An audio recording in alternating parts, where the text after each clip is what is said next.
ಹೌದು. ಈಗ ಆ್ಯಕ್ಚುಲಾಗಿ ನಾವು JPL ಪ್ರಾರಂಭ ಮಾಡಿ ಅದನ್ನು JPL ನಡೆಸಬೇಕು ಅಂತ ತೀರ್ಮಾನ ಮಾಡಿದ್ದು ನಮ್ಮ ಪೂಜ್ಯ ಮಣ್ಣಿನ ಮಗ ದೇವೇಗೌಡ ಅಪ್ಪಾಜಿಯವರ ಒಂದು ಬರ್ತ್ಡೇ ಪ್ರಯುಕ್ತ ಮಾಡಬೇಕು ಅಂತೇಳಿ ಆಯೋಜನೆ ಮಾಡಿದ್ದು. ಮೂಲ ಉದ್ದೇಶ ಹೌದು, ನಮ್ಮ ಯುವಕರುಗಳನ್ನೆಲ್ಲ ಒಂದು ಒಗ್ಗೂಡಿಸಿ, ಒಂದು ತುಂಬ ದಿವಸಗಳಾಗಿತ್ತು ನಮ್ಮ ಆಲ್ ಓವರ್ ನಮ್ಮ ಕರ್ನಾಟಕ ರಾಜ್ಯಾದ್ಯಂತ ಎಲ್ಲ ಯುವಕರುಗಳನ್ನ ಯಾವುದೆಲ್ಲೂ ಕೂಡ ಒಗ್ಗೂಡಿಸಿರಲಿಲ್ಲ. ಅವ್ರನ್ನೆಲ್ಲ ಒಂದು ಒಗ್ಗೂಡಿಸಿ ಒಂದು ಅಪ್ಪಾಜಿಯವರಿಗೆ ಬರ್ತ್ಡೇ ಪ್ರಯುಕ್ತ ಮಾಡಬೇಕು ಅನ್ನೋದೊಂದು ಆಶೆ ಆಗಿತ್ತು. ಹಾಗಾಗಿ ಆ ನಿಟ್ಟಿನಲ್ಲಿ ಒಂದು ಟೂರ್ನಮೆಂಟನ್ನು ಮಾಡ್ತಾಯಿದ್ದೀವಿ. ಕ್ರೀಡಾ ಸ್ಫೂರ್ತಿಗಳ್ನೂ ಬೆಳೆಸಬೇಕು ಯುವಕರಲ್ಲಿ ಅಂತೇಳಿ ಮಾಡ್ತಾಯಿದ್ದೀವಿ.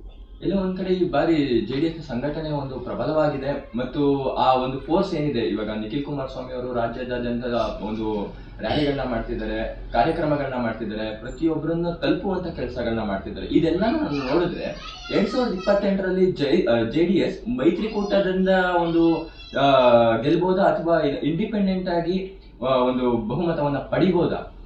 ಅಲ್ಲ, ಮೈತ್ರಿ ಅಂತ ಬಂದರೆ ಅದೆಲ್ಲ ವರಿಷ್ಠರಿಗೆ ಬಿಟ್ಟಿದ್ದು. ಅದರ ವಿಚಾರ ನಾವು ಮೈತ್ರಿ ವಿಚಾರ ಇಟ್ಕೊಂಡು ನಾವೇನು ಮುಂದೂಡ್ತಾ ಇಲ್ಲ. ನಮ್ಮ ಪಕ್ಷ ಸಂಘಟನೆನ ನಾವು ಮಾಡೋ ನಿಟ್ಟಿನಲ್ಲಿ ಎಲ್ಲರನ್ನೂ ಒಗ್ಗೂಡಿಸಿ ಏನು ಮಾಡಬೇಕು ಅದನ್ನು ಮಾಡ್ತಾಯಿದ್ದೀವಿ. ಪಕ್ಷನ ಬಲಪಡಿಸೋದಕ್ಕೆ ನಾವೇನು ಬೇಕೋ ಅದನ್ನು ಮಾಡ್ತಾಯಿದ್ದೀವಿ. ಮೈತ್ರಿಗೋಸ್ಕರ ಇದನ್ನು ಮಾಡ್ತಾ ಇಲ್ಲ. ನಾವು ಇಂಡಿಪೆಂಡೆಂಟಾಗಿ ಫೇಸ್ ಮಾಡೋದಕ್ಕೂ ನಾವು ರೆಡಿನೇ ಇದ್ದೀವಿ.